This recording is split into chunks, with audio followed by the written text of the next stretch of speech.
in working class.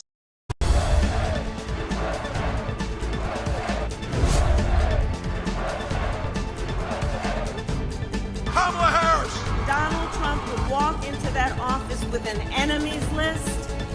On day one, when I am elected, I will walk in with a to-do list. Donald Trump. Everyone who simply wants to do one thing, make America great again.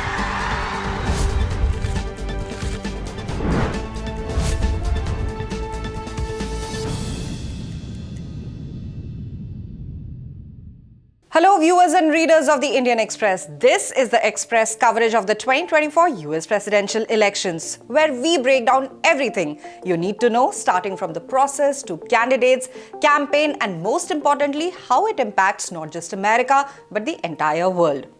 Today in our fourth bulletin, the spotlight is on how close the races are and how are both US Vice President Kamala Harris and former President Donald Trump faring. With less than 48 hours remaining in the high-stakes US elections, polling shows a tight race between Democratic nominee Kamala Harris and her Republican counterpart Donald Trump as they campaign in critical battleground states. Early voting has surged with over 77.6 million ballots already cast, indicating higher voter enthusiasm. As Harris and Trump make their final appeals, new poll results, controversial statements, and last-minute campaign strategies reveal the growing intensity in the closing hours of the campaign.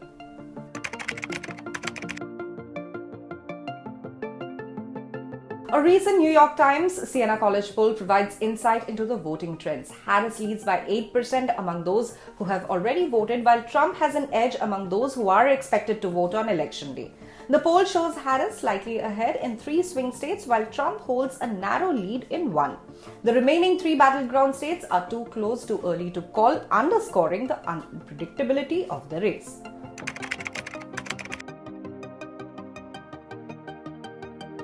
Both candidates spent Sunday campaigning in key states. Harris, addressing a crowd in Michigan, sought to strengthen her support among Arab American and Muslim American voters, who are a significant demographic in the state. Meanwhile, Trump rallied his base in Pennsylvania, taking aim at media coverage and using anti-migrant rhetoric. During a rally in Macon, Georgia, he voiced his plans to involve Robert F. Kennedy Jr. in his administration's health policy, potentially focusing on issues such as women's health and environmental concerns.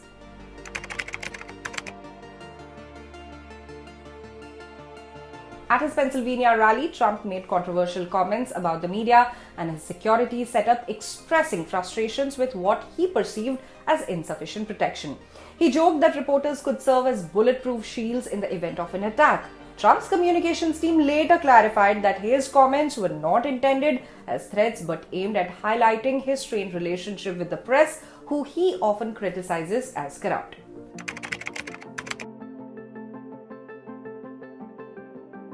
Meanwhile, Michigan's large Arab American and Muslim American community has become a focal point for Harris, who promised to end the war in Gaza if elected.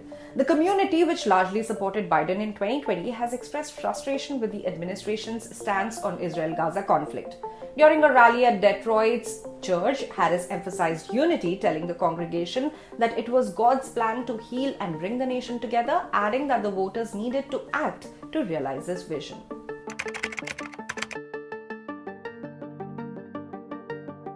Meanwhile, Trump's campaign has voiced skepticism over recent polls from the New York Times and the Des Moines Register, claiming the results are designed to suppress voter turnout among Trump's supporters by projecting a negative outlook for his campaign.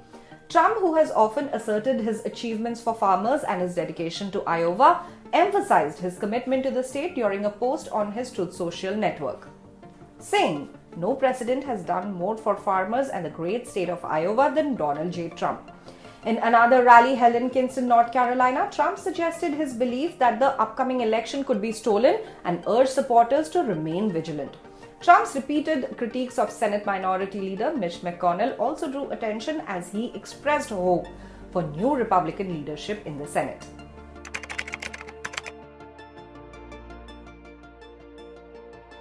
On the other hand, Harris faced scrutiny after declining to comment on a recent California ballot measure that would make it easier for prosecutors to pursue jail time for repeat offenders of low-level crimes. Proposition 36, which would modify a previous measure that downgraded some minor thefts and drug offenses, has sparked debate in California, particularly around its potential impact on marginalized communities. In Georgia, Trump continued his rhetoric against immigration and environmental regulations, proposing that RFK Jr. should join his administration and could focus on issues like women's health and dietary policies. Trump expressed a tentative support for Kennedy's idea of removing fluoride from drinking water, saying he was open to the possibility despite not having discussed it with Kennedy directly.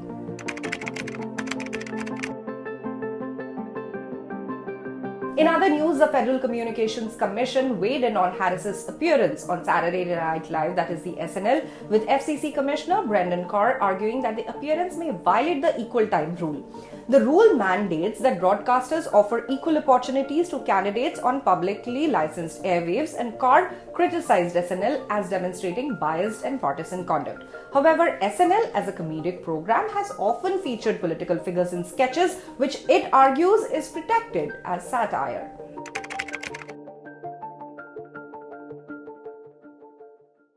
In Iowa, a federal judge allowed the state to continue challenging hundreds of ballots from potential non-citizens. Iowa has implemented measures to prevent illegal voting, but some critics argue that this could suppress voting rights among recently naturalized citizens. As election day nears, the issue highlights broader national debates on voting access and security, particularly in Republican-led states.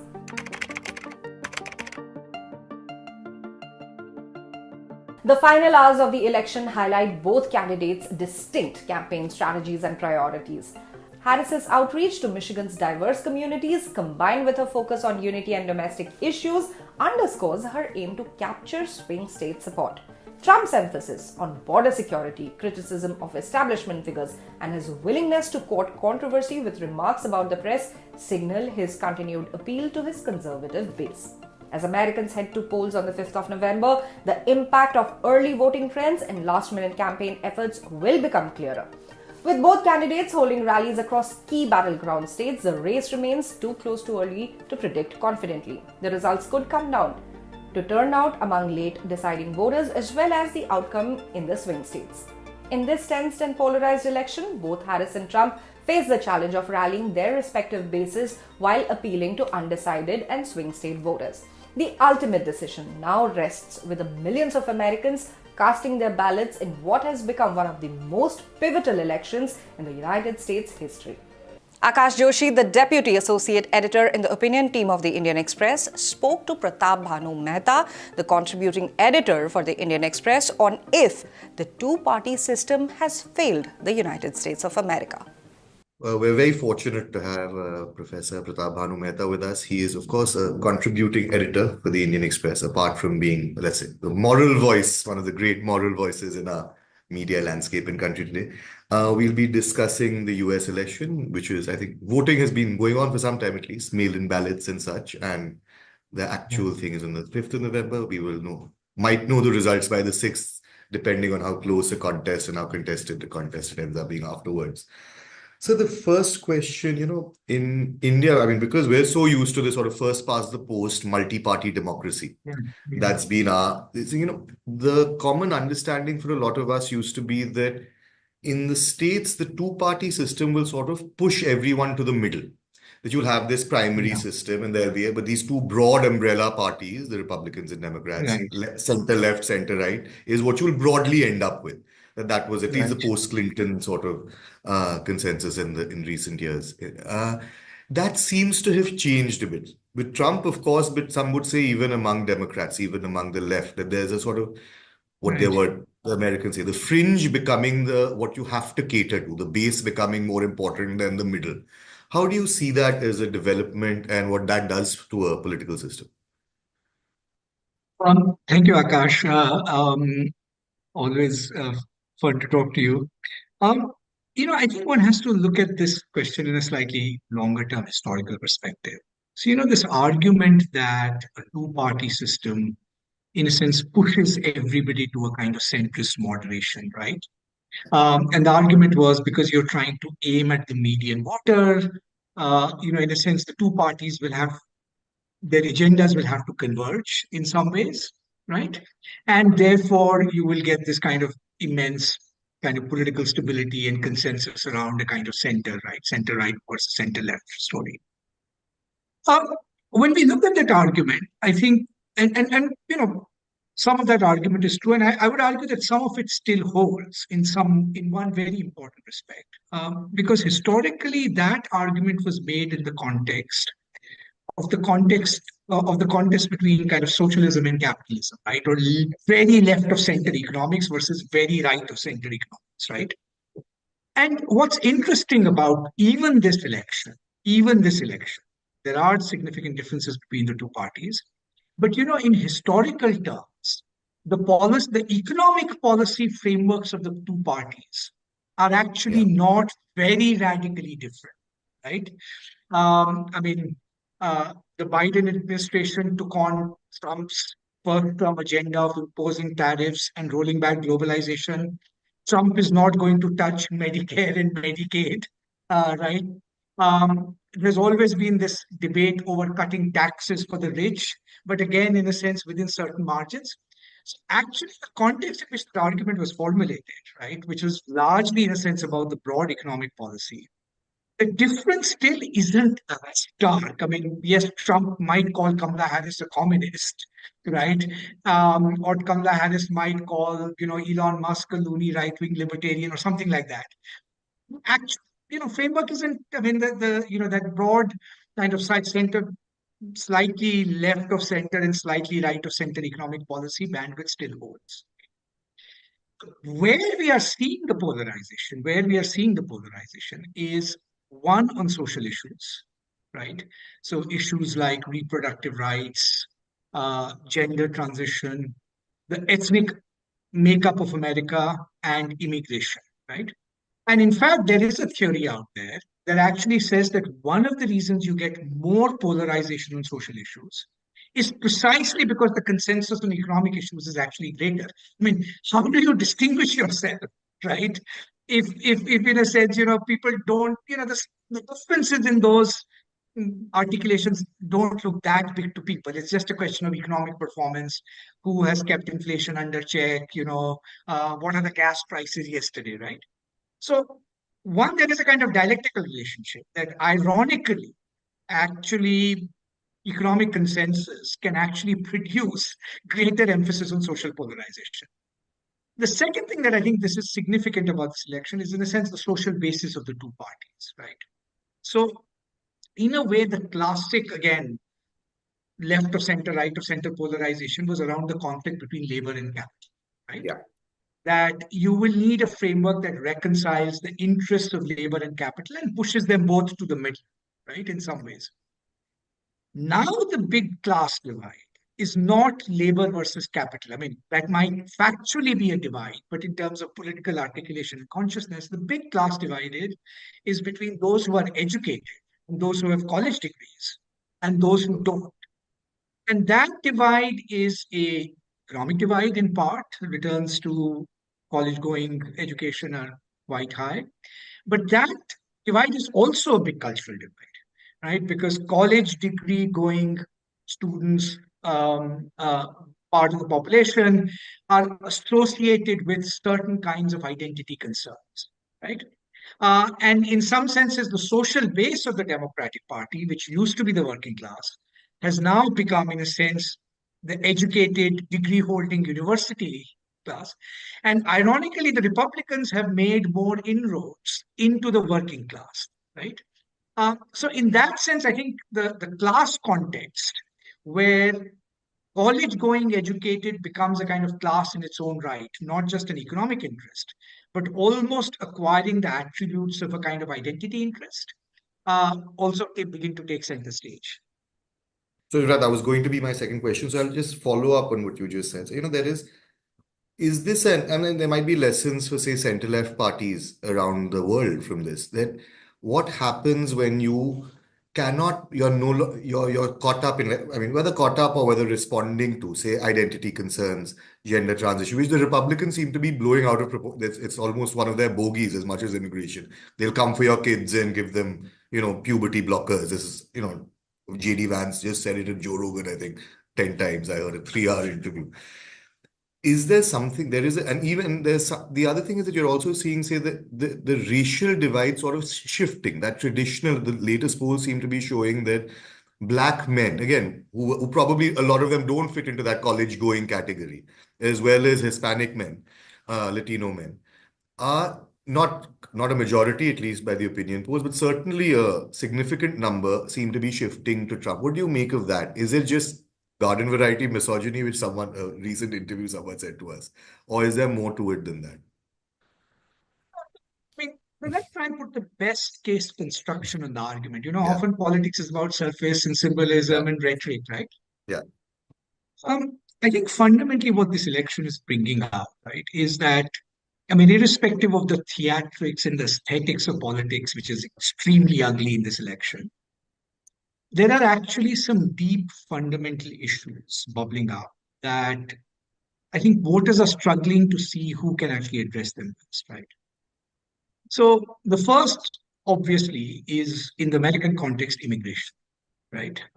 Now, the issue with immigration is America is a nation of immigrants, and there is still a broad consensus that there should be pretty high volumes of legal immigration into America, right? The debate is over how do you think of illegal immigration and how do you think of the terms on which those whom you allow to immigrate actually assimilate into American society. This is a kind of big 20th century American debate. Now, what has happened, I think, is that the Democrats lost the high moral ground on immigration. Partly because this message seemed to go out that they're all pro-immigration, but they don't actually want to create the governance structures that can actually, in some senses, help orderly immigration. Not just to the border, but this kind of spectacle of busing people to New York, 1/3 of New York hotels kind of taken over by immigrants, the crisis of homelessness in democratic cities like New York and San Francisco, right? I think on immigration, I think the issue is really which party effectively handles it better. And again, the frameworks are not that different if you dig deep. I mean, there's this tough macho thing Trump wants to project. The Democrats veer between kind of compassion and toughness, but the actual border policies aren't that different, right? So that's, I think, one. The second thing, I think, this issue of sort of wokeism and gender identity. Now, you're absolutely right that at one level you might say, I mean, how many people does this whole discourse of kind of gender transition actually affect? Right? I mean, this is the Republicans not just making a mountain out of a molehill, even if there was something, I mean, what's the issue here, right? And certainly when you contrast it with, right, the issue of abortion, which actually affects a lot more people, right? But I think what is at stake is actually not the numbers on this issue. What is at stake is the sense that a lot of people have, or a lot of Republican supporters have, is that the most fundamental norms of society are actually beginning to shift, right? They are saying, look, we are tolerant, we think people should have various kinds of freedoms, but the norm that something like gender is entirely a matter of self-identification, right? That norm is a very, very radical shift, right? That, I mean, the flippant version is like Germany allows you to do, you can change your gender 3 times a year or something on official records, right? The Democrats have sometimes overplayed the hand. I mean, in states like New Hampshire, it's extraordinary, right? In America, you have to be 21 to drink in some states. You have to be 18 to vote. You need parental permission for a whole range of things. Actually, in some states, one thing you don't need parental permission for is actually gender transitioning.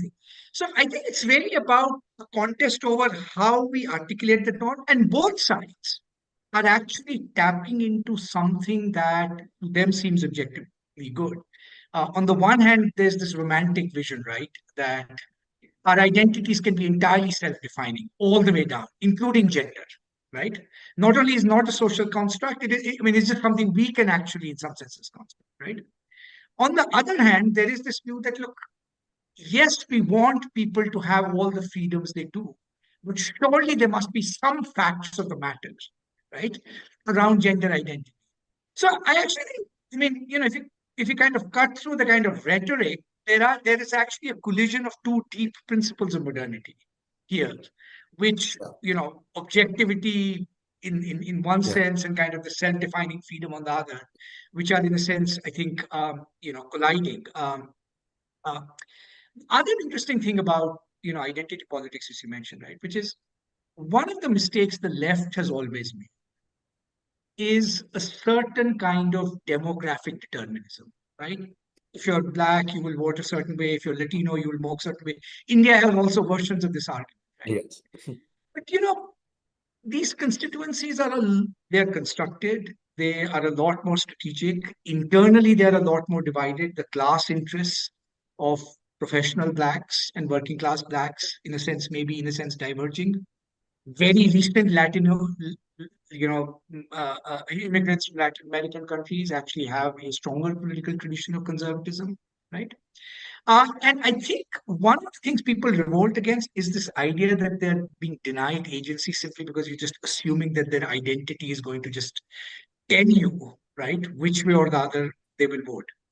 One remarkable thing about this election, which people haven't actually remarked on enough, right? When we used to think of race issues, right, we used to think affirmative action was the kind of holy grail of American politics, right? That's something Democrats stood for. That's something Republicans broadly sought to roll back and have effectively managed to roll back, right? The Supreme Court decision on affirmative action in American universities, the rolling back of these kind of diversity initiatives, right?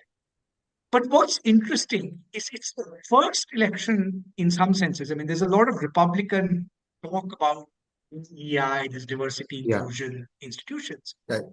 But actually, the Democrats are not out there defending affirmative action deeply. Now, partly you could say that, look, it's a strategic choice by Kamala Harris. She doesn't want to foreground the race issues. I mean, in some senses, she's taken a conscious decision to keep the conversation off that. But it is actually interesting how what used to be the most important issue in American politics, right? I mean, every convention used to really be about affirmative action one way or the other. That's the kind of the silent thing in the background that nobody's talking about. So just the final one on domestic, then I'll take us a little bit America and outside America. Just again, taking off from what you said, for the Democrats, and even say, the liberal media, which we make so much, the sort of left liberal or left broadly American political camp, to lose working people, to not articulate. I mean, have they, and even to say, be identified with the system, with it. So, it starts with, say, Bernie Sanders being sort of in the party primaries. Through technicalities, you exclude him because he's a little too socialist. I mean, it might be more complex than that, but that was when Hillary's during that primary.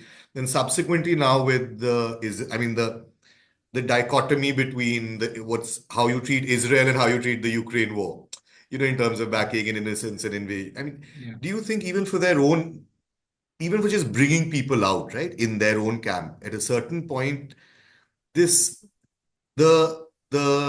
compulsions of statecraft perhaps get associated with your politics, and then it's very difficult to take a left stand, so to speak, when all of this you've done? Let me give kind of two kinds of answers. At one level, I agree with you. I mean, I think, the compulsions of statecraft, the compulsions of immediate electoral victories almost always kind of pushes you in a slightly conservative direction, right? Because you have to kind of take people's preferences as they are, right, in some ways. I actually think there is a much more complicated problem, which is that under current regimes, economic regimes of development and capitalism, it is proving harder to create narratives, right, or create economic frameworks, which can actually, in a sense, reconcile the interests of these diverging classes, right, in some ways. And so the question then becomes, who do you use? Now, the point about the working class, in a sense, is that demographically, the size of the manufacturing working class was shrinking, right? In some senses, I mean, that's one sort of straightforward explanation, right, for the kind of loss of relative power. Whereas, in a sense, when you have half the country with college degrees and those kinds of identities, obviously, you can't completely kind of, in a sense, lose them either, right? Which is not to say that there aren't significantly more radical measures. You can actually, in a sense, talk to, in a sense, the working class, right?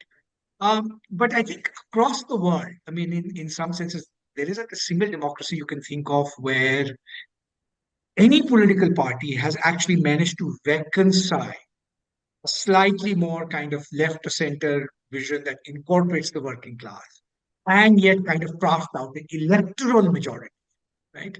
Just because the nature of class politics and the nature of a kind of capitalist system now actually, makes this much more complicated.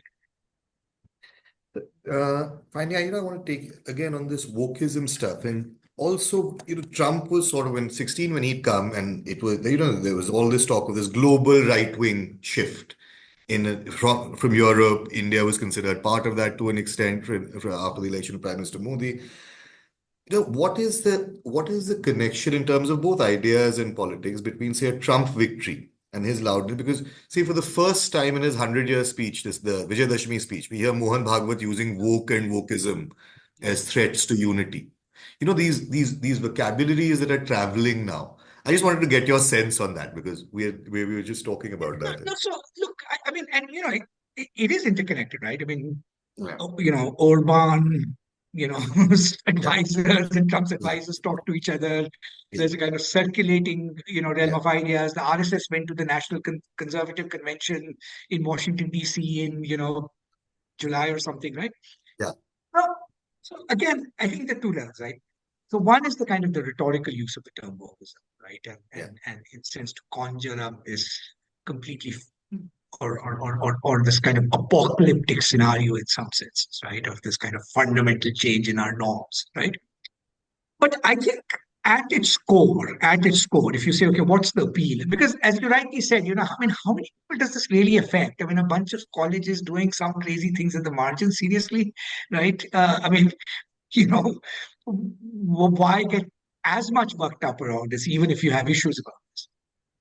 I think fundamentally, right, what Trump represents and what Modi represented, and what the RSS is now trying to position itself is, what Orban positioned itself is, the way they position themselves is to say that, look, there was an old order that was an elitist order, right? It was an elitist order in the Indian case because, there's a kind of inherited ancient regime, dynastic politics, very familiar faces, familiar ideologies that kind of dominates, right? It's an elitist order because in some senses it was out of touch with the vocabularies and the aspirations and the idioms in which ordinary people express themselves, and had a kind of certain kind of contempt for mass religiosity and mass nationalism, right? That's broadly the right. And moreover, right, it justified this elitism in the name of saying, look, we are the vanguard that are going to propel you into some higher plane of moral values, right? We are going to actually teach you what real secularism is, what a modern country looks like. These elites position themselves as this kind of vanguard of kind of moral transition.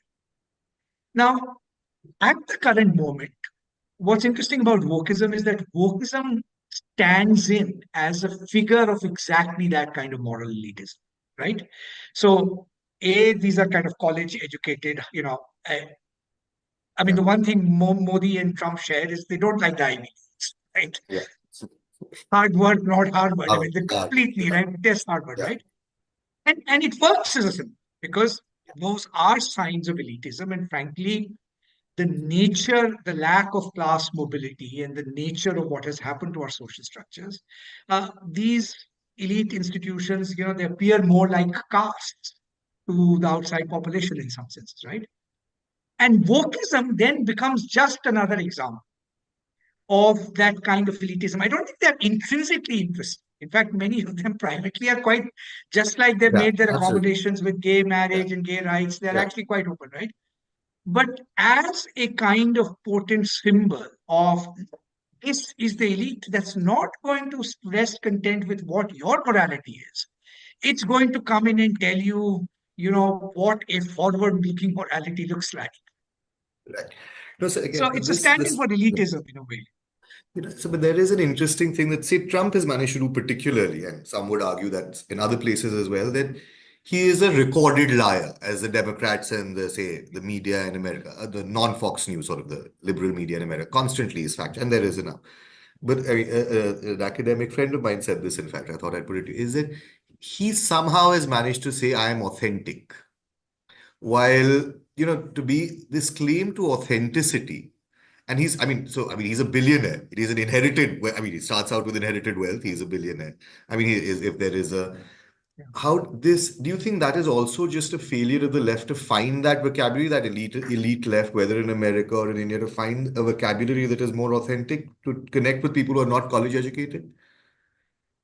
So I think the problem is somewhat different. I think again we can stress too much on the vocabulary and idioms. Yeah. Look, Yeah, the same people were successful in politics 10, 15, 20 years ago. The exactly. Clintons and And the they might Obamas be did again. win, right? Yeah.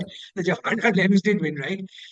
I think the problem is actually deeper for, let's say, the non-Trump is the left, right?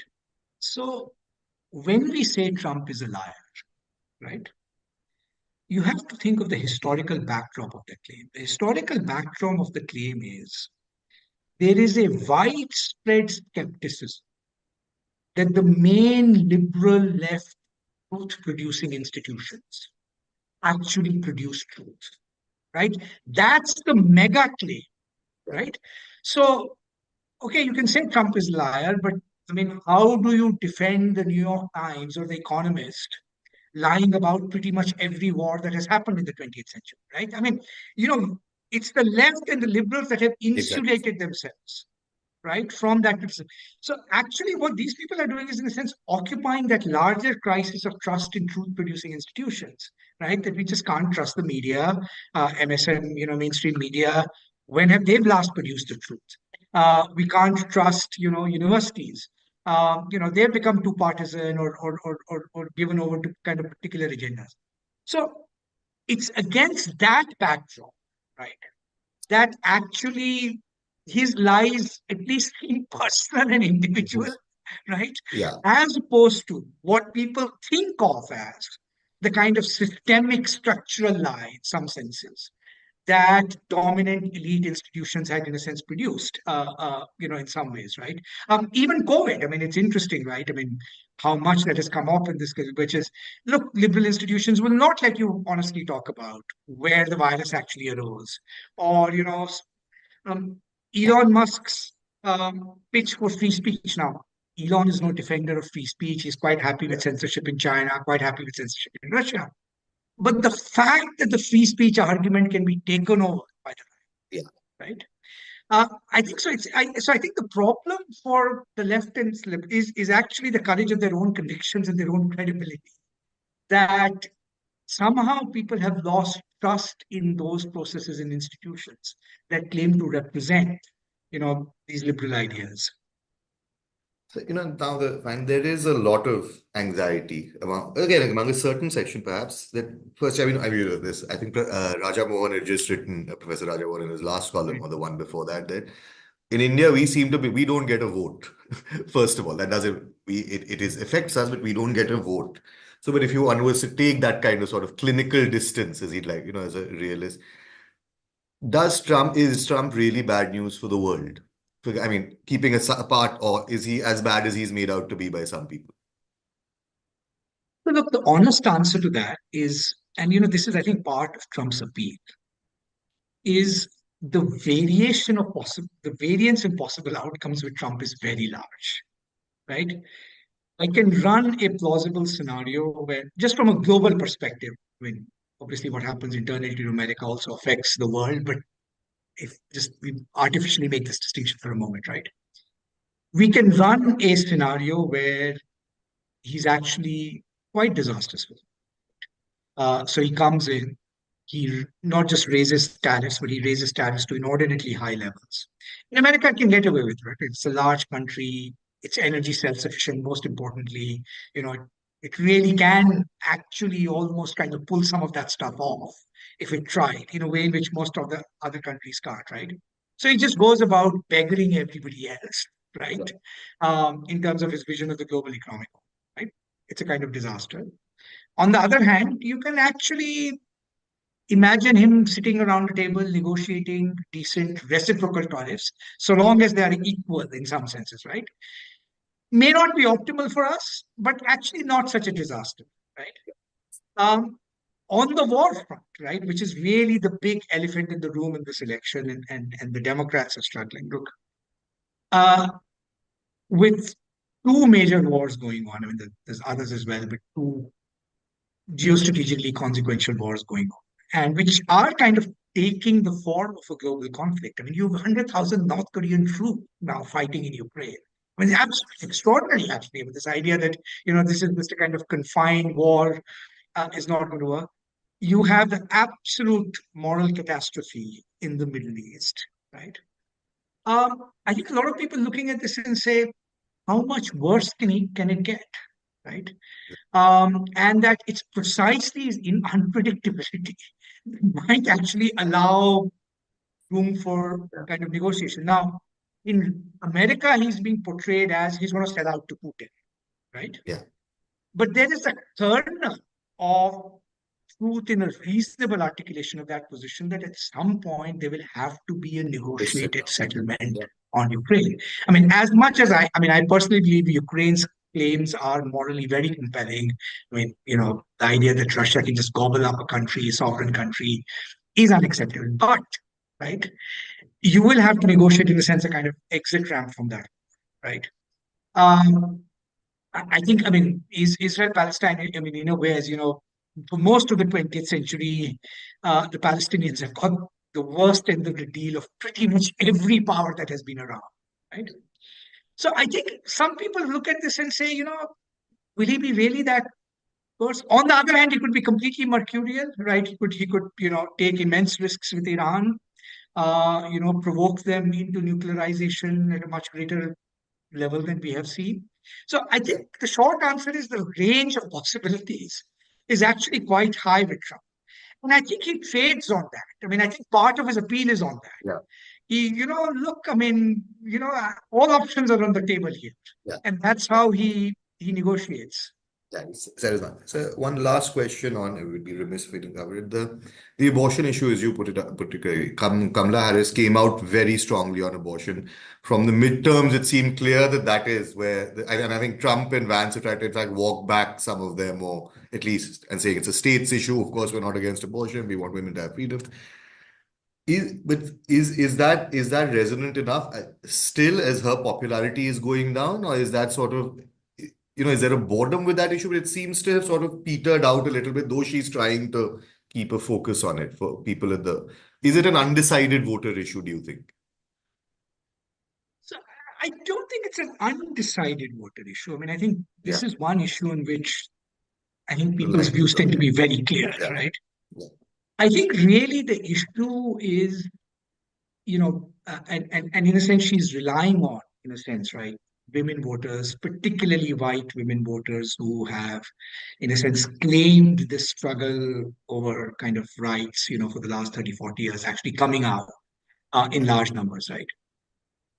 So in that sense, I think, and clearly they are aiming at that demographic in some senses, and it's, around that issue. I think the challenge is really, look, each party has some deal breakers, right? So for those who are undecided about the Democratic Party, right, are in part undecided because of the conduct of the war, right? I mean, in critical states, that's a kind of issue. And the question is, how many of them will ultimately hold their noses and turn up and